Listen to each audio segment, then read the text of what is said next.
So the girls could be ostensibly placed under arrest, but what we're really doing is arresting them, bringing them to a third hotel room to talk to our social workers, our victim specialists, and a FBI agent there to get intel from them about who their pimp is and offer them the opportunity to go into rehab and to a women's shelter to get them away. But the only way you can ever have that conversation and not have the girls say F you is if you arrest them and detain them for the crime of prostitution. Make sense? Yeah. Okay. So Gives you leverage. it gives you leverage to have the conversation. Yeah. Again, we're not looking to harm these girls. We're looking to save these girls. Meanwhile, we have an interdiction team outside the hotel in the parking lot trying to identify who the pimp is. It's probably driven them there and waiting for them. That person is also detained, fully identified, searched if possible, and then generally cut loose because we're not looking for a quickie on them. We're looking to build a either racketeering case or a sex trafficking case against them, an enterprise investigation. Okay, not just a quick hit. And trying to kind of cut that cycle off of these poor girls. So I was the undercover. Lots of interesting stories, bringing the girls in, trying to negotiate sex with them, trying to keep my clothing on while I'm doing it because there's an entire room full of FBI agents and analysts watching me on video 6 feet away. I would then say I would ask them for an upgrade on what was agreed upon, Right. A sex act that had not been discussed before. We would settle on the price for that sex act, and then I would say the code word, and then they would come in the room, arrest the girl, take her to a third room, and then I would just literally then we would bring the next girl in the room, and so Operation Cross Country. I think it's a great program to address sex trafficking of teenagers and usually young women. Sometimes you don't really know if they're always going to be teens. This is a story of a pimp. 26-year-old Angelo Lombardo from Florida. He was a pimp. Had 4 young women in his stable. First recruit was Carrie, and he took her on the road servicing customers, going from city to city, opening up a hotel room, taking out the ad, and then in-call versus out-call. And he promised her a better life, but she got to keep none of the money for that she earned through paid sex. Angelo took it all, and he would abuse her and beat her. It was a bad situation. Second woman, Linda, also from Florida.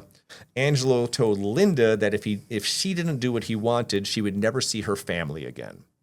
Okay? When she tried to quit, Angelo took her driver's license from her, so she didn't have any ID, and punched her several times. Third girl, Jessie, homeless and on the streets of Portland, Oregon, one of those kind of street gutter punk kids they have out there. Angelo set her up in a hotel room and then began placing ads on commercial sex websites for men to rent her by the hour. When she tried to quit, Angelo put a gun to her head and told her that wasn't going to happen. Okay. Fourth girl, also from Portland, that was Maria. She had just turned 18. He promised her financial stability if she'd just work for him, but he kept all the money and isolated her from her family. So these are the 4 victims of him who are out there serving as prostitutes. His trafficking operation makes its way to Boston. He gets pulled over by a police officer.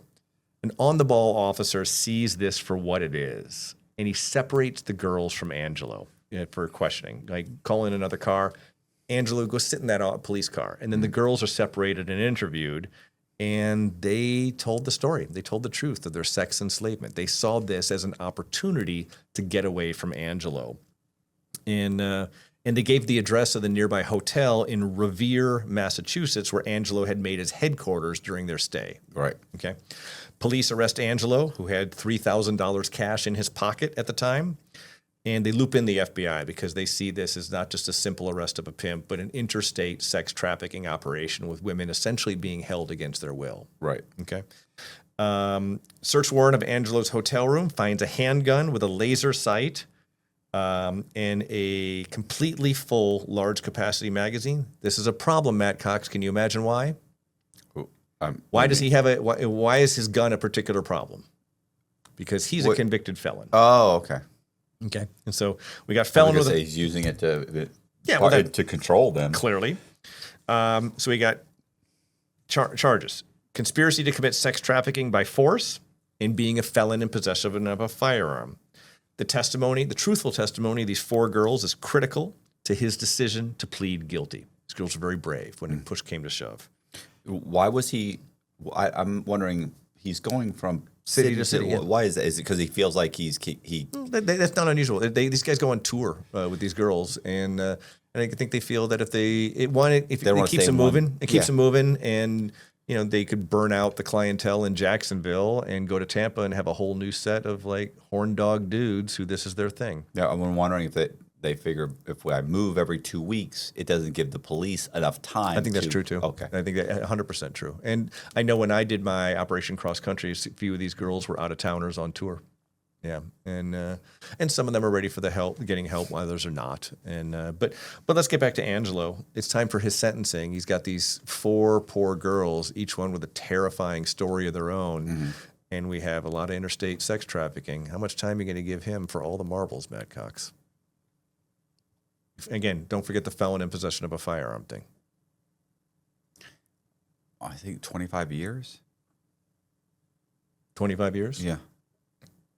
Okay. Talk to me about it. What are your thoughts? There's a lot riding on this.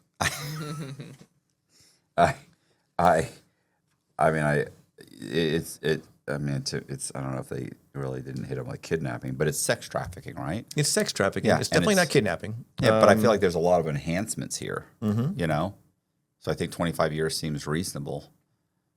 Yeah, I'm not saying it's unreasonable. I'm just wondering if you're committed to that's what it was.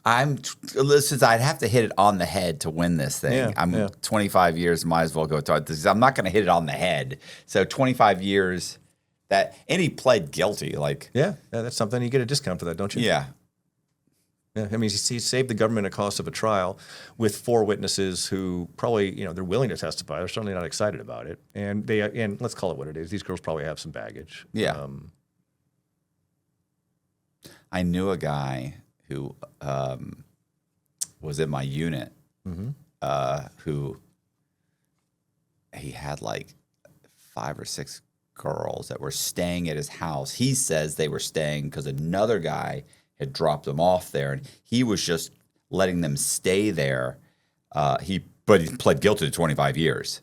Oof. Yeah, it was like he had an AK-47. The girls were like literally all of them were like runaways from trailer parks and bad situations, and they're all young, not underage, but just young. He was probably 30, 35 years old, and he got 25 years. And and to me, who knows what the true story Did he go to was. trial and lose? No, no.